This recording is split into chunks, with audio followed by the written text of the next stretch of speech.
G'day guys, welcome to episode 150 of Ask Jack D. Today is the birthday edition. Apparently someone had a birthday yesterday and I get a question about how do we celebrate milestones in business. This is more important than it seems, so stay tuned.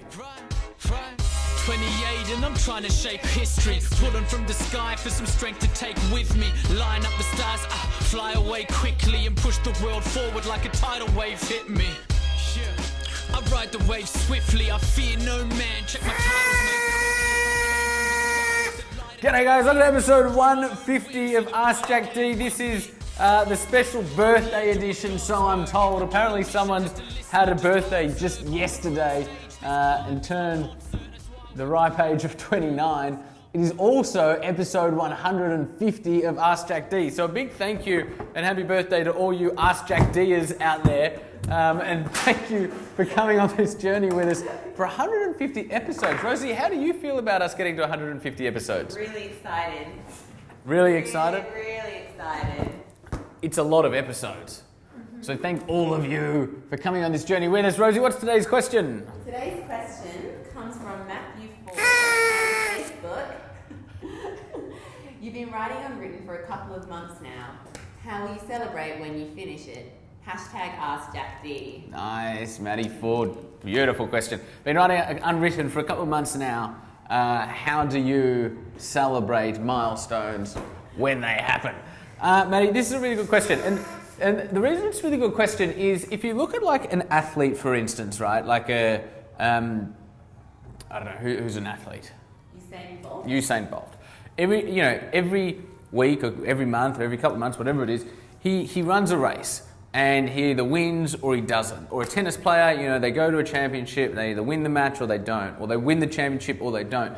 In business, very rarely do we have such clear-cut milestones as you won the race or you didn't, right? There are always milestones that are determined by a certain period of time with a certain date on them. So we had a particular target, we wanted to achieve this quarter, or we just had the best year ever. And what can happen is we need to realize that as an entrepreneur, that is us winning our race. That's the equivalent of Usain Bolt winning the world championships, right? In our small world, our small corner of the world. So what that means is no different to an athlete who can objectively go, I won the race, therefore I'm going to celebrate. As entrepreneurs and as anybody pursuing a dream, we need to understand that when we have a milestone, it's really important that we celebrate it. It's really important that we celebrate it with our team because success builds success. Success and progress builds morale, right? And often business can be quite slow. Often business can be really, really challenging. Often business can be frustrating, right? And so it's like if you use AFL for instance, I'm a Melbourne boy originally, an AFL player would train for, let's say, 30 hours a week maybe. It might not be physical training 30 hours a week, but they'll be doing something for maybe 30 or 40 hours in any given week.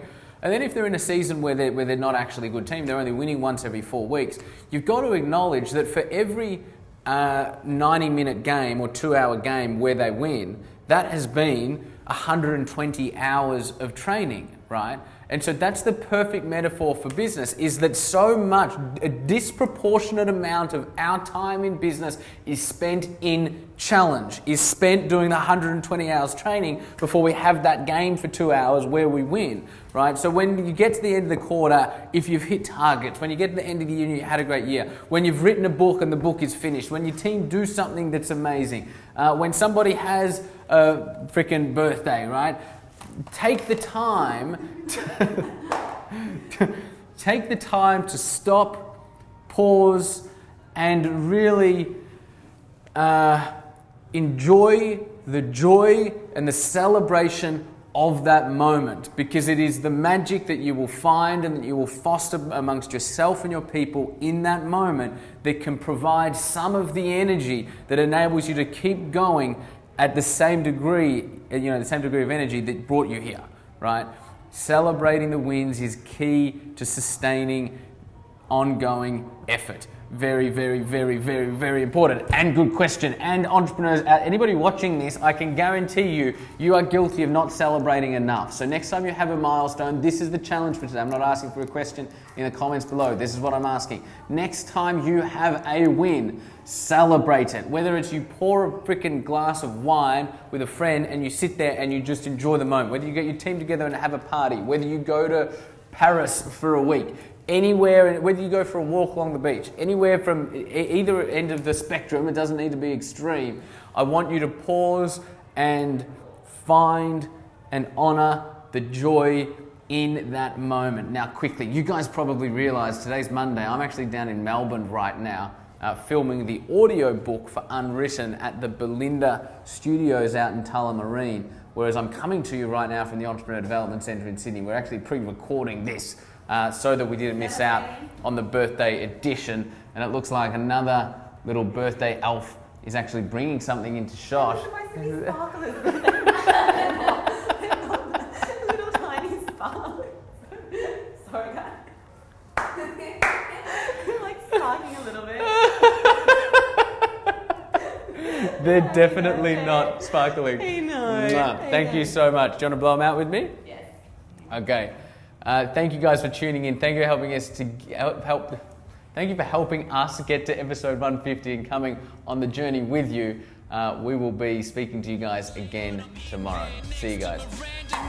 You ready? So if you got nothing, man, believe me, I've been there. I've just actualized a wish that I dreamed as a kid. Cause I'm lighting up the stars. You know